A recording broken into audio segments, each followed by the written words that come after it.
It's the Locked On Podcast Network, your team every day. All the sports news you need every day in under 20 minutes. Follow Locked On today on the Odyssey app or wherever you get your podcasts. Today's episode is brought to you by Rock Auto. Amazing selection, reliably low prices, all the parts your car will ever need. Visit rockauto.com and tell them Locked On sent you. You are Locked On NBA, your daily NBA podcast. Part of the Locked On Podcast Network, your team every day. All right, let's do this. Welcome to Locked On NBA on a Tuesday, everybody. I'm Wes Goldberg, host of Locked On Warriors, here with David Ramil, the host of Locked On Heat. And we are continuing our programming of degenerate gambling type of content, David. Last week, we broke down championship odds and kind of had our best three bets in each conference and all these things. I thought we crushed it. This week, we're going to look at the NBA's over-unders. So we're going to look at the over-unders set by BetOnline and go through the Eastern Conference. We're going to save the Western Conference for next week, next Tuesday when we're back here. But we're going to do the Eastern Conference, go from each team, alphabetical order, break down their over-unders, and whether or not we think they'll hit the over or if we like the under a little bit more. David, let's just start right away with the Atlanta Hawks. Their over-under is 46.5. And I thought that was the perfect number set for them because if you kind of do the math, Atlanta finished last year 41-31. You kind of do the difference between what that is in a 72-game season versus an 82-game season, and that basically equates to 46 wins. So they kind of have them right in line with what they did last year. Now, of course, we know Atlanta, in the playoffs, went on that huge run. Trae Young seemed to have ascended to superstar status. So I think this question comes down to, do you think Atlanta is going to be closer to what they were for the regular season? Or do you think that they really did make a leap in the postseason and that they're ready to, go past what they did last year, maybe go to 46 plus wins? Well, I think it boils down to a pretty simple question, is whether or not you are a believer in Nate McMillan and what he's able to do this roster for a full season. Because we kind of overlook, in the midst of Atlanta's pretty deep magical run there to the Eastern Conference Finals, he took over the team midway through the season. They had some early turmoil. They had some injury issues early on. They never quite had their full complement of players either. And so he was able to really salvage a lot of that season. At least, it depends on how much credit you want to give McMillan. And certainly a lot of it can be gone to the players improving and maybe taking a leap with the new coach new head coach bump or something along those lines. But either way, they improved substantially over the course of the regular season, and they just continue to get better, maybe as they continue to get healthier in the playoffs as well. So I'm a believer. I think McMillan has consistently shown he can always like McMillan. I like him as a coach and mostly as a regular season coach. Maybe last season, last season he really had his deepest run ever as a head coach. So I think that kind of speaks volumes there. Maybe it's the perfect marriage. Maybe it's just will finally work out for both he and the Hawks. I'm a believer. I'm actually going to go over on this. I think they surpassed the 46.5 win mark. I see your point on Nate McMillan. I actually think it comes down to really what Trae Young does. And if he could sustain that type of play throughout the regular season, I have my doubts. I like Trae Young. I get it. Mm-hmm. I just don't know if he can do it for an entire regular season. And if he is your 46, 47, that's pretty good for where the Atlanta Hawks are coming from. And I also look at the rest of the East. Miami's going to be better. Boston's going to be better. Charlotte might even be better. Chicago will presumably be better. Toronto could be better. There's going to be a lot of teams sort of in that same mix with Atlanta, in addition to the Knicks, who are right there too, just like they were last year. I don't think 46. If this were 45.5 wins, I would probably take the over because I really like that 46 number. But this is 46.5 wins. And I think 46 is exactly where they're going to end up. So I'm going to actually take the under, but not because I think they're going to miss it by a lot. I just get nervous about going over that 46.5, like that 47, 48 win range. I just don't know that Atlanta is right there yet. I think they're close to being there, but I'm going to play it safe. I'm going to go under on Atlanta at 46.5. I have them right there at 46. Let's move. Yeah. No. That's pretty fair assessment there, I think. Let's move on to the Boston Celtics. David, same over-under by BetOnline as the Hawks, 46.5. Now, I know in our last week's show, you seem pretty high on Boston. Do you like that? Do you like the over on 46.5 for them too? I don't, just because I think this will be kind of the inverse of what I see the Hawks potentially being, where they'll be better in the regular season. I think that Boston will be slightly worse during the regular season, but improve as the playoffs progress and finally tighten things up. And again, with the new leadership there, an established roster, I mean, you have to project also that Jason Tatum probably will have to deal with some injury at some point, just because of the prolonged postseason for him last year, plus the fact that he was with Team USA in Tokyo.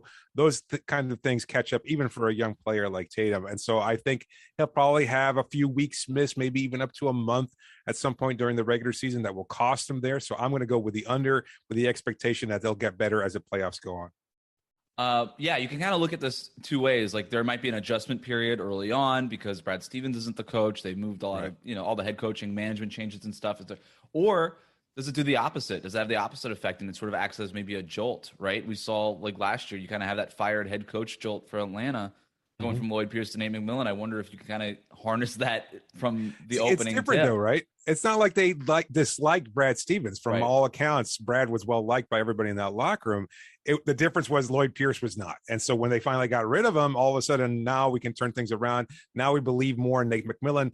They coalesced, they were a much more cohesive unit.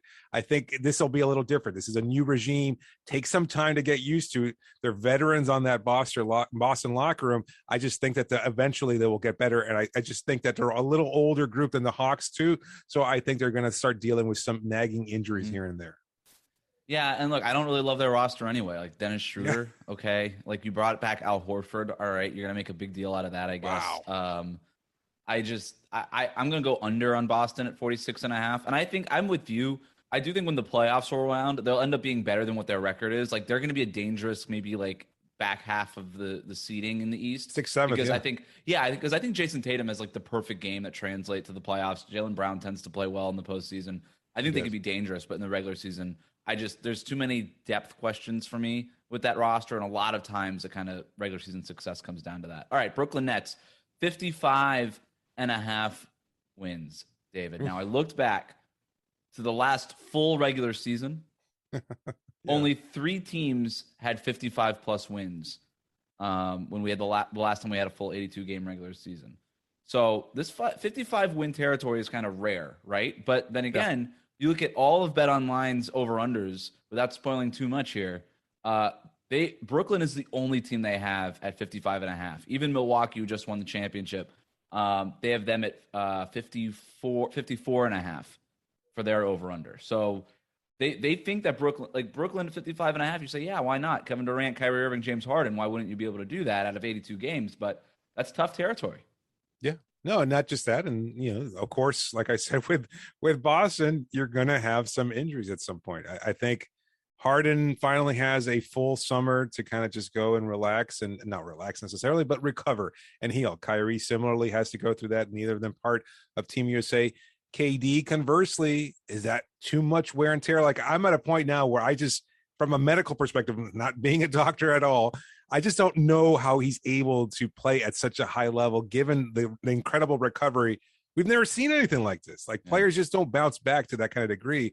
And I don't necessarily want to write him off, but I just can't believe that he's going to be able to stay that healthy and be as impactful as he has been for a full 82-game season. And maybe it's a matter of Steve Nash finding that delicate balance when they start sitting players. And that's the luxury you have, right? When you have 3 superstars, you can sit KD for a couple games. We saw in the playoffs when they were missing Harden and Irving, and basically KD was carrying that roster, and they still got within a few inches away of making the Eastern Conference Finals. So I don't know. It's really tough. I don't know. I kind of tend to think they're going to go over 55. Again, as rare as that might be, even if it's just 56 and 26, that seems fairly reasonable for a talented roster. Just a matter of whether or not injury starts to creep up. Yeah, you look at Brooklyn's record last year. They dealt with injuries during the entire regular season, right? And we saw, and they got hardened pretty early on in the process. So I don't really think that matters all that much in the difference in their record. But they went 48 and 24 last year. Now you do the math. You kind of add 5 or 6 wins to a team's record, and that's kind of what it would look like in the 82-game season. Right. And, that's below 55.5. Now, I do think there's going to be something said for continuity, for bringing back the same team. They got confidence after their run in the playoffs. They do think that they would have won the whole thing had they been healthy, and they probably would have. I'm not going to argue that they wouldn't have. I just think they're really, really good. And I would just feel weird going under. Like, I don't want to go under on any total for Brooklyn. Like, even if this were 58.5, even if this were 60.5, I just would not feel comfortable going under on Brooklyn. They're so talented, David. I just have to take the over. Otherwise, I just feel icky about it. I just feel bad. What's the highest potential win total for this team, right? Like, I don't think they're going to get near the 70 win mark because they're too injured. You have to assume injuries with these guys. You have to. Yeah. But even with that, could be like 63 feels about right to me. That's really damn good when you think about it. 63-19. I mean, that's a phenomenal record, even in today's NBA. So it feels realistic too. Like, they could go on a 10-game win streak, I think they could rattle that off pretty easily. Even if players start to sit out here and there, I think they've got enough depth there that it's going to be easy for them to roll off a couple of win streaks here and there. And you got to assume, even if they're hurt, they're always going to have at least one superstar on the floor at all times. Like, unless all three of them are hurt in one game, which is going to rarely happen, I would think. So yeah, through 3 top 25-ish, 3 top 30 players. I mean, depending on where you have Kyrie ranked. Yeah. I mean, that's more talented than any group in the NBA. All right. We're going to move on to Charlotte next. Specifically, I think this is tied to LaMelo and if he's going to make a real leap next year. But first, David, tell the listeners about our sponsors today. Well, Sweatblock is a new product that we've been talking about. And for those of you that aren't familiar with it, it's been around a while. You can find it on Amazon, over 13,000 positive reviews there. It's got a dry shirt guarantee. Basically, if you have a problem with some profuse sweating, and I know a lot of people do, this keeps you dry, or you get your money back. So it's, foolproof there. That guarantee works. It's doctor created, doctor recommended. I've got a friend of mine. He's a teacher. He has a sweat, he sweats a little bit excessively. He's got an extra shirt he has to carry in his desk. It's embarrassing for him. He doesn't want to look bad in front of his students. So now he's tried Sweatblock. It's a completely different ball game for him. He's so much more confident, so much more relaxed. He doesn't have to worry about it. Never has to worry whether or not he's going to have some extra pit stain or anything like that in his shirt. It just works out so well for him. And now you too can benefit from Sweatblock. It's been proven on the Rachel Ray show and elsewhere. You can find so many different, just people talking about the product and how much it's changed your life. And you can get it too if you go to sweatblock.com and use the promo code LOCKEDON. You'll get 20% off. You can also find it at Amazon, at CVS, or again at sweatblock.com. Use the promo code LOCKEDON and you get 20% off. And then remember, it's that time of year again. All eyes are now turning to football as teams are back on the gridiron to start the football season. As always, BetOnline is your number one spot for all the pro and college football action this season. Get all the updated odds, props, and contests, including online's biggest $500,000 NFL mega contest and the world's largest 200,000 NFL Survivor contest, open now only at BetOnline. Head to the website or use your mobile device to sign up today and receive your 100% welcome bonus. Be sure to take advantage of their opening day super promo. You make a bet on Thursday, September 9th, season opener between the Super Bowl champion Tampa Bay Buccaneers and the Dallas Cowboys. And if you lose, your wager will be refunded up to $25 for new customers only when signing up and using the promo code NFL 100. BetOnline is the fastest and easiest way to bet on all your favorite sports, from football, basketball, boxing, right to your favorite Vegas casino games. Don't wait. Take advantage of all the great offers available for the 2021 season. BetOnline, your online sportsbook experts. And don't forget to use that promo code LOCKEDON.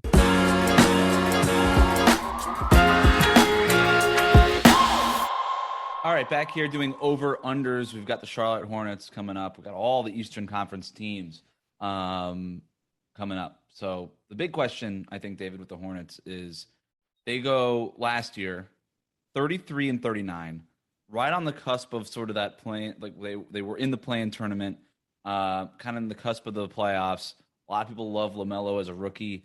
Do you think that he takes them enough of a leap, and then that roster, what they were able to do this offseason, takes enough of a leap to go up to 38.5 wins, which could be potentially, again, still be right there in the cusp of the playoffs in the Eastern Conference? I do. I actually think that they made some nice improvements there. I think the fact that they lost Devontae Graham, I think that's a concern, but they were able to retain Terry Rozier. I think that kind of consistency will continue on there. They added some nice young players too. You get Kelly Oubre Jr. I think it's a better group.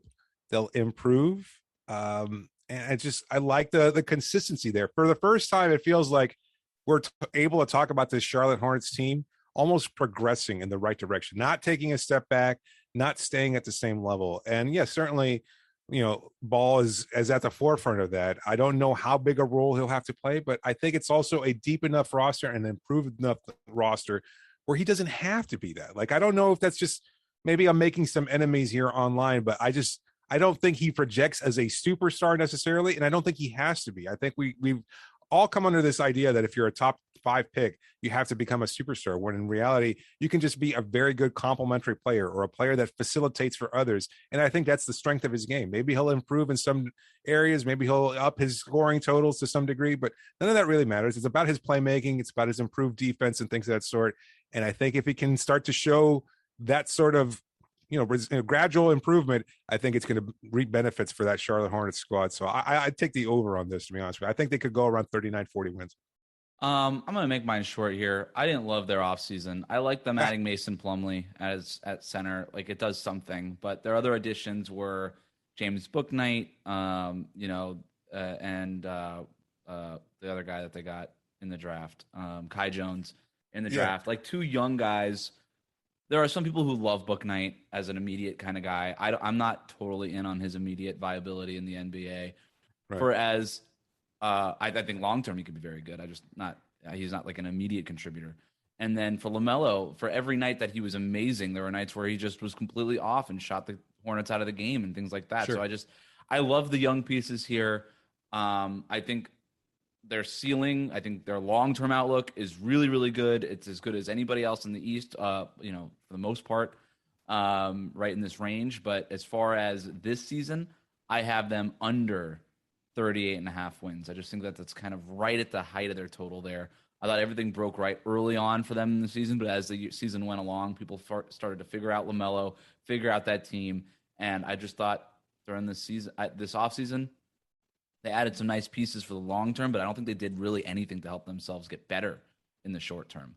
I don't know, man. No, I mean, that's you're entitled to your opinion, certainly. I think they've made nice improvements. Like, they have a good wing defender in Oubre Jr. I don't think he's going to try to do too much there. I mean, you still got Gordon Hayward. I like the Oubre addition. I think it's helpful. Plumlee's an improvement over Cody Zeller. That's not a knock on great screener Cody Zeller, but I think they've made some nice changes. I've always been a Plumlee guy. I don't know that it's enough. I think there are other teams that just like right in that range that just got better. Yeah, but you know what? But we're kind of looking at it this way, like, the East has improved, but couldn't conversely the East for the first time in a long time kind of knock around the Western Conference a little bit? I mean, you're going to have some top end teams there that are going through some major injury issues. Los Angeles, Denver. I just don't see the Hornets being the team taking advantage of that so much. Yeah, it's fair enough. Yeah, fair. The Chicago Bulls, BetOnline has them at 42.5. David, I'll start with this one. Polarizing offseason, maybe the most polarizing of any of the offseasons here. But Chicago won 31 games last year. You do the math, that's kind of like a 36-win season in a normal year. Do we think that what they did over the offseason is, 6.5 wins better? They added Lonzo Ball. People tend to like that move. People are a little confused about the DeMar DeRozan thing. I'm going to go under on 42.5. And I liked Chicago's offseason, but I didn't like it enough to move the needle that much. Yeah, I think they're going to wind up missing out on some of those players that they traded to San Antonio in exchange for, DeMar. It's a fine move. And not in a vacuum necessarily, but I guess just as a complimentary player there. I don't look at that roster and see them taking this huge leap. And maybe I'm not a believer in Alex Caruso just because of, you always play better when you're playing alongside LeBron James. Yeah. And you look at the rest of that roster. Is Zach LaVine going to take a leap from where he was? I mean, he was fantastic last year, underratedly good. I think even if he's not going to be as good this year just because, you got other players you're going to have to share that ball with. And look, I'm a believer in Nikola Vucevic. I'm going to take them right under 42.5. I just don't see them. This roster screams 500, and 500 would be 41 wins. Right? Yep. So I think that's realistic. Cleveland, 26.5 wins, David. What do you think? 26.5 wins. Last year, the Cavaliers won 22 games. Again, it kind of feels like the Vegas just went straight down the line and went, hey, you won 22 games, add 5 to that. We're going to set the over-under right around there. Do you think Cleveland got better with all their draft picks? I will honestly say that this is the first time all summer I've even thought about the Cleveland Cavaliers. So I have not given this a lot of thought, I'll admit. It just seems like they're stuck in kind of neutral here. Yeah. Like older player gets hurt, can't contribute. I mean, the big trade for Ricky Rubio, I guess. Right. Other than that, like how much are these rookies going to come in here and find a way to play? And it's like, it's not a knock on JB Bickerstaff. For the first time in a long time, it feels like they have some kind of sort of direction there. I mean, I don't know. I guess I kind of like what they've done, but I'm just not a believer. 26.5, that sounds about right, I guess. Maybe, you know what? I'll be optimistic. Why not? I like Chris Manning at Locked On Cavs. 27 games. They can win 27 full games. You like Chris, not so much Evan. No. Okay, good. No one likes Evan. No one likes Evan. I'm going to go under on the Cleveland Cavaliers. I like the Evan Mobley pick. I think that they've got young pieces and stuff. They've probably got a move to make at some point, but this roster, good young pieces that you like. I just don't know they did anything to improve themselves in the short term. Kind of like Charlotte, right?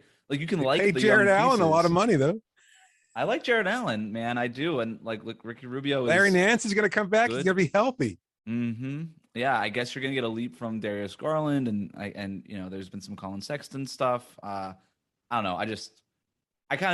When it comes to these kinds of things, I kind of go with my gut. And if I were going to actually put money on the Cavaliers, I'm not putting the money on Cavaliers to win more games. I'm going to put money on them to just win less games in general. Now, maybe does Kevin Love bounce back? Maybe for the Warriors, but not for the Cavaliers. All right.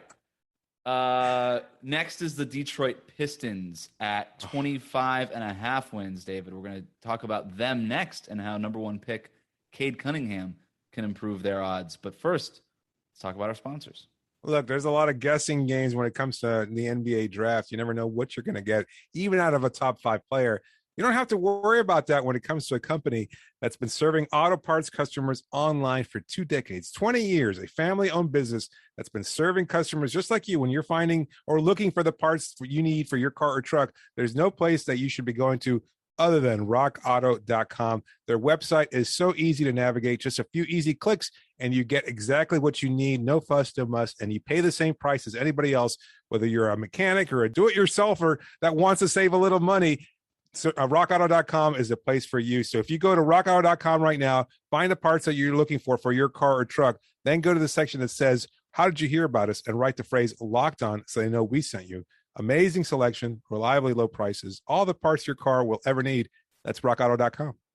David Harrison here, the Locked On Washington Football Team podcast, celebrating with you a 21 grain salute to a less boring sandwich thanks to Dave's Killer Bread. I don't know about you guys, but when I eat pizza, I eat it for the toppings, not the crust. And when I eat a sandwich, it's for what's inside the bread, not for the bread. But when I throw a sandwich on 21 whole grains and seeds, thin sliced bread from Dave's Killer Bread, it is the epitome of addition by subtraction. That thin sliced bread lets me focus on what's inside the sandwich, but also adds to the sandwich with killer taste, killer texture, killer nutrition, a subtle sweetness, and a seed-coated crust. Dave's Killer Bread is America's #1 organic bread for a reason. It tastes so stinking good. Dave's Killer Bread is made with the highest quality organic and non-GMO ingredients and is power-packed with whole grains, fiber, and protein. Visit daveskillerbread.com to learn more and look for Dave's Killer Bread in the bread aisle of your local grocery store.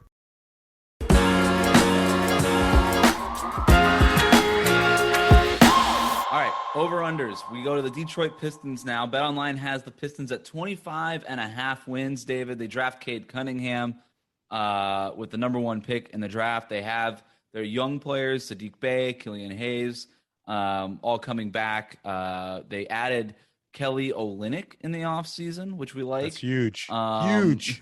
Jeremy Grant, obviously, is coming back after a nice, strong first season with them. 25.5 wins. Do you mind if I start here? No, go for it. I love the over on this. In fact, make it a lock. We're not doing that, but we're doing it now. Make it a lock. The Pistons in over 25.5 wins. I think it is time that that I think some of these young guys take a noticeable leap forward. I think Cade Cunningham is this type of rookie who can come in right away and, raise all tides or whatever the saying is. He kind of makes that whole lineup click into place. I don't think that they have a superstar on their roster just yet, but they have guys who could become all-star type of guys. And you look at the starting lineup, I think they have just the right mix, the right balance. I think there's enough there to work with. I like the coaching. I'm all in on Detroit, not as far as like winning a ton of games, but if it's between winning 20 games last year and 25 and a half wins with 10 more games to play, I really like them. I thought they got very noticeably better this offseason just by drafting Cunningham number 1. 25 and a half. I'm pounding the over on this.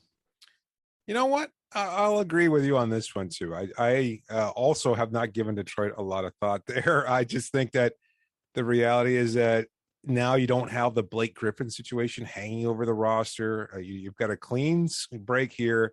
You've got another year for your coaching staff to kind of just mold these young players. We know that they have a proven track record of having done so. I like the fact that some of these guys now will have a little bit more consistency. There's hope there for the first time, perhaps in a long time.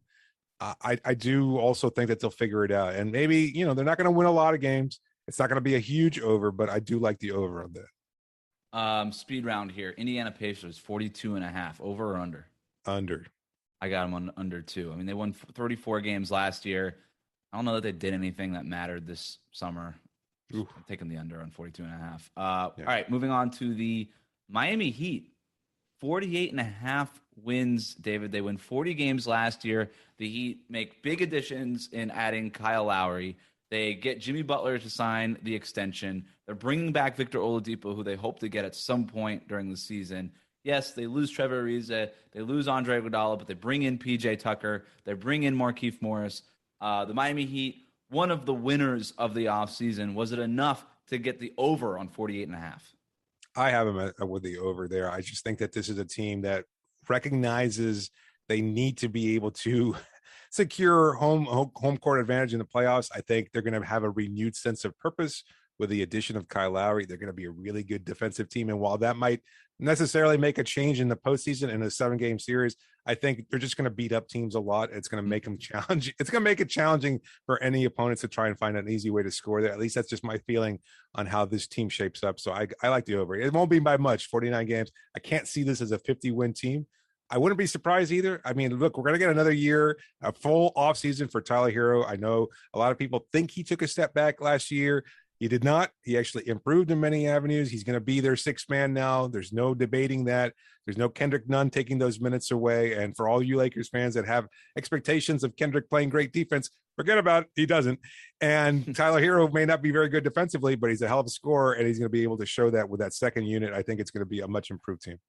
All the makings of a regular season juggernaut, right? Because they just don't have many weaknesses on that roster, a lot of balance, a lot of super competitive guys. After getting swept in the first round, they're all going to come back with something to prove. Like you said, There's a recognition that if they're going to beat Milwaukee or Brooklyn in the playoffs, they better have home court advantage.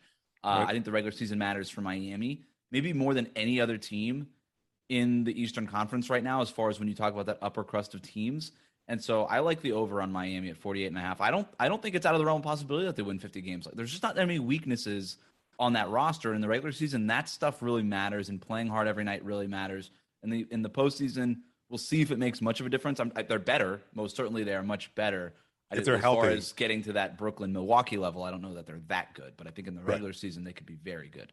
Milwaukee, 54.5 wins. The obviously the champions. They won 46 wins last year. Kind of figured out something in the playoffs. Would not shock. Like, this is a team that consistently is a regular season juggernaut.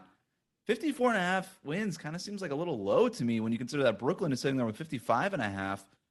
I kind of like the over for Milwaukee on 54.5. And there's also like that Giannis confidence thing, like the victory lap here and all that kind of stuff. I like the over for them.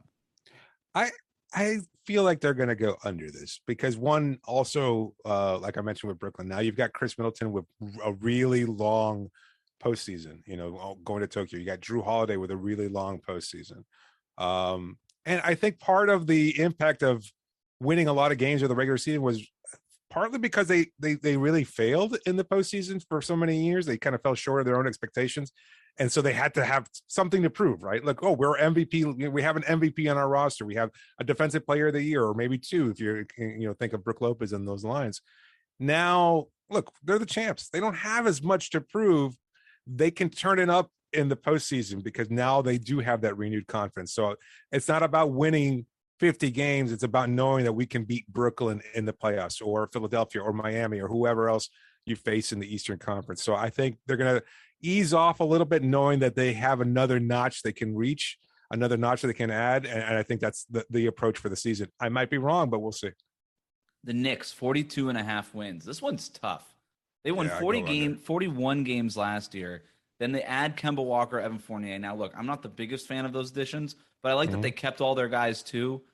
I really don't know what to think here. There's obviously going to be some like Vegas favoritism towards the big market teams. You're assuming that a lot of Knicks fans are going to come in and pound the over.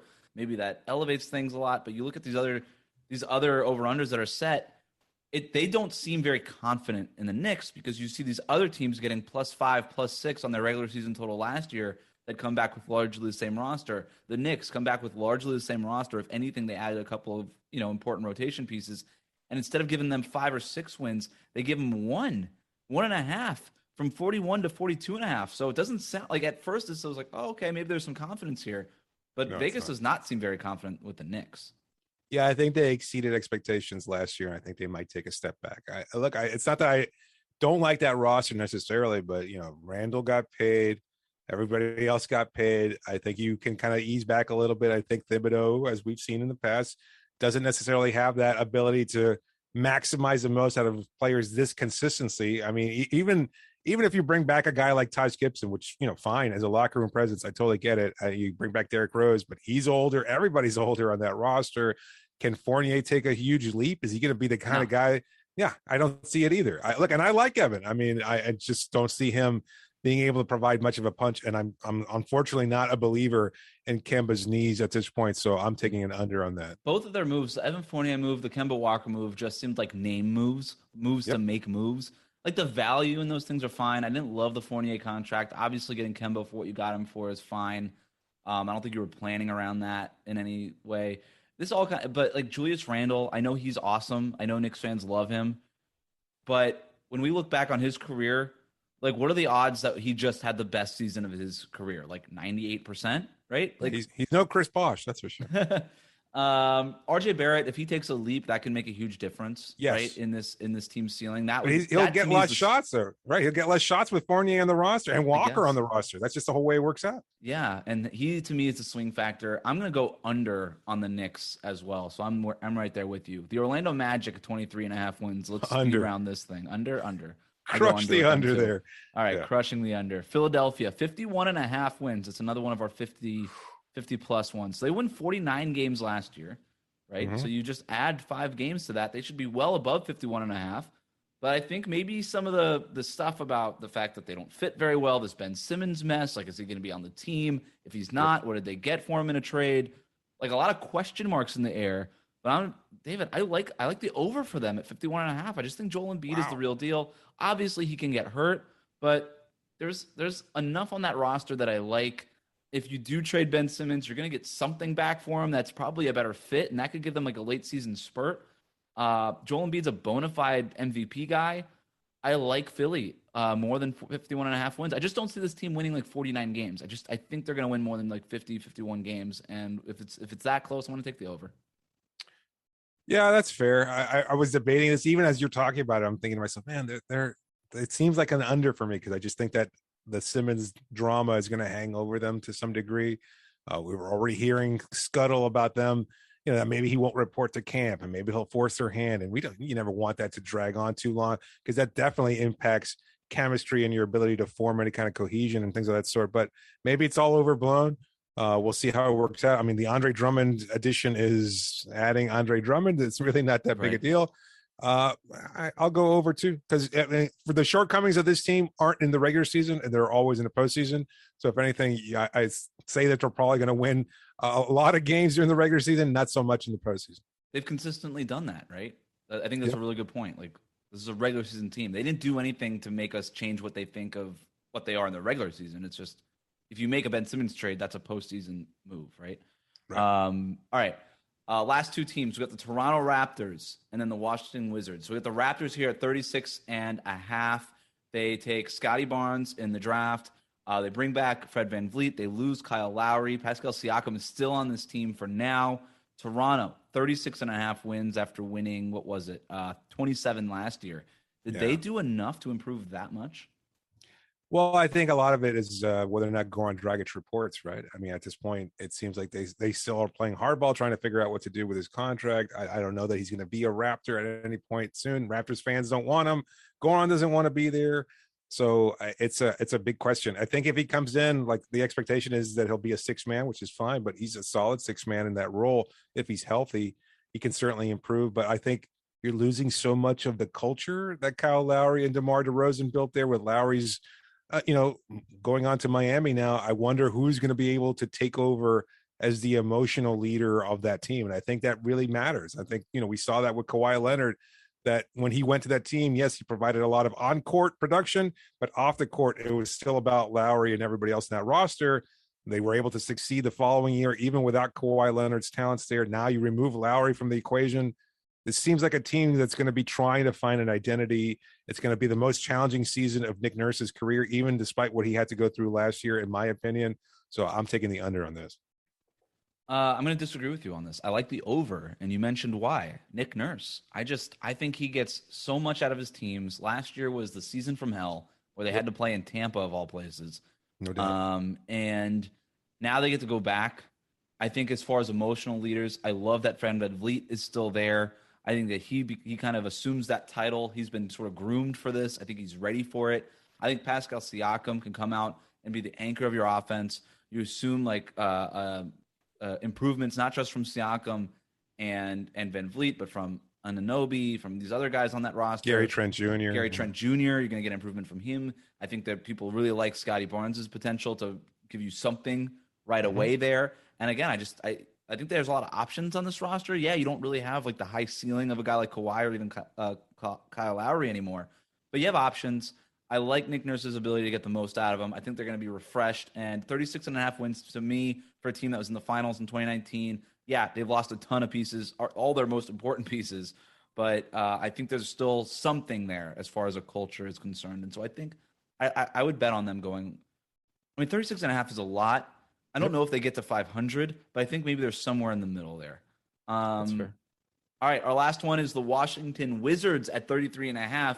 Your guess is as good as mine on this, David, because they traded Russell Westbrook and then just changed their team. They have a brand new team. It's Bradley Beal with a brand new team. I have no idea what to think of this team. I have no idea what we're supposed to expect from these young guys like Daniel Avdija and Rui Hachimura and Daniel Gafford and all these guys that played well, but I don't trust them because they're young. I don't know. They won 34 games last year, made that huge run, but they made that huge run largely because Russell Westbrook pushed that run. They don't have Westbrook. They won 34 games with them. And now with all these changes, Vegas has them going under their last season total in fewer games, and they have it set at 33.5. What do you think? I'm going to take the over on this one. I think Russell Westbrook is a pretty dynamic player, but he's also cost the Wizards a few games last year. He might have helped them win some. And I know a lot of Wizards fans love what Russell can do, but I think this is a better team with the subtraction of Russell Westbrook. I think, they're going to get Thomas Bryant back. Bertans has another year there to kind of light it up from the perimeter. Avdija, I think, has some potential as well. And you bring in some other guys, Spencer Dinwiddie. It's just, they look like a better team to me. They're more well-rounded, more depth on that roster, proven guys like KCP and others, guys that have won titles with the Lakers. I think it's a nice move for them. I think it's not as one-sided and limited as they were last season. So I like the depth on this roster. And I think the coaching change will also improve them as well. So I'm taking the over on the Wizards. I agree with everything you said. I like the roster so much more now, and yet I just don't want to. Still, it's Washington. Yeah. It's still the Washington Wizards. And here's the other thing too, David, that we haven't talked about. They could just trade Bradley Beal before the deadline and take a huge step back and win no games after the trade deadline. And I kind of like the idea of betting on that. at 33.5 wins, like, yeah, I understand that KCP, Spencer Dinwiddie, all these guys are better fits, but I don't know what Dinwiddie looks like coming off of this injury. Like, I guess KCP is nice, but how many more wins is he giving you as a player? Montrezl Harrell is nice. I guess, like, there's guys like Aaron Holiday is nice. Like, you add Corey Kispert, who's a good 3-point shooter, Kyle Kuzma. Like, there's guys I like. I just don't know that anybody even comes close to what Westbrook was able to give this team as far as just a night-to-night consistent presence of, at least I know what I'm getting here, right? We know all the inefficiencies and all that stuff, but at least you knew what you were getting every single night from Westbrook. I have no idea what to expect from this roster. I don't know that Bradley Beal, as the he's going to be seeing Steph Curry type of quadruple teams on this roster. Can he repeat that scoring, like, title vying type of performance? I don't know. I don't even know if he's going to be on the roster by the time the regular season is over. I'm going the under on the Wizards, and I actually feel quite good about it. Oh, wow. I'm not a Spencer Dinwiddie fan, huh? I actually like Spencer Dinwiddie, but you know what? He seems more into what he could do with Bitcoin than how he can improve the Washington Wizards. That'll do it for us today. Remember to subscribe to new episodes of Locked On NBA wherever you listen to the podcast for 30 minutes of the NBA's top stories every day. We'll be back here next Tuesday. In the meantime, you can find me over at Locked On Warriors. You can find David over at Locked On Heat. This was the Eastern Conference over-unders. Next week, we'll be back with the Western Conference over-unders. That's it for us today. Thanks for listening.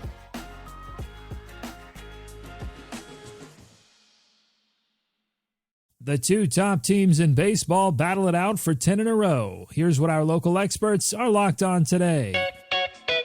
The New York Yankees won their 10th straight game, knocking off the red-hot Atlanta Braves 5-1 on Monday.